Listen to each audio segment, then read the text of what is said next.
আজকে আমি বাড়িতে বানিয়েছিলাম আইসক্রিম। তো এখানে দেখতে পাচ্ছ ওরিও বিস্কুট আর চকলেট নিয়ে নিয়েছিলাম। তারপরে এই যে ওরিও বিস্কুটের থেকে এই সাদা অংশটা বার করে নিয়েছিলাম। তারপরে এই বিস্কুটগুলোকে আমি দিয়ে দিয়েছিলাম মিক্সির মধ্যে, আর তার মধ্যে দিয়েছিলাম পরিমাণ মতো দুধ, আর তারপরে এরকম পেস্ট করে নিতে হবে। তারপরে দেখতেই পাচ্ছ আমি এগুলোকে নিয়ে একটা কন্টেনারের মধ্যে রাখলাম। তারপরে এক সাইডে চকলেটটাকে নিয়ে নিয়েছি, আর চকলেটটাকে আস্তে আস্তে এরকম করতে হবে যাতে চকলেটটা একটু ভালোভাবে পেস্ট হয়ে যায়। তো আমার সেটা হয়নি একদমই। তো দেখতেই পাচ্ছ এখানে আমি নিয়েছিলাম কাপ, তার জন্য ছোট ছোট দোকানে পেয়ে যাবে এগুলোকে। তারপরে আমি ডেয়ারি মিল্কটা নিয়ে চকলেটগুলো ওই চারিদিকে লাগিয়ে দিচ্ছিলাম।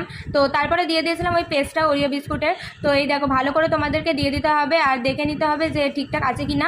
তাহলে তারপরে দিয়ে দিতে হবে ওর মধ্যে কাঠিগুলো। তো তাহলে এখানে সুন্দর লাগবে জিনিসটা দেখতে। আমি একটা একটা করে সব কটার মধ্যে দিয়ে দিয়েছিলাম। একটু একটু চকলেট গায়ে লেগে গেছিলো, বাট দেখতে কতটা সুন্দর লাগছে তোমরা দেখতেই। তারপর এগুলোকে ফ্রিজে 24 ঘন্টার জন্য রেখে দিতে হবে। তারপর দেখো এগুলো আমি বার করেছিলাম ফ্রিজ থেকে, কত সুন্দর লাগছিল দেখতে, আর খেতেও খুব সুন্দর হয়েছিল। তো তোমরা দেখো এরকমভাবে বাড়িতে ট্রাই করে দেখবে, খুব ভালো লাগবে। আর আমি এখানে খেয়ে টেস্ট করে দেখছিলাম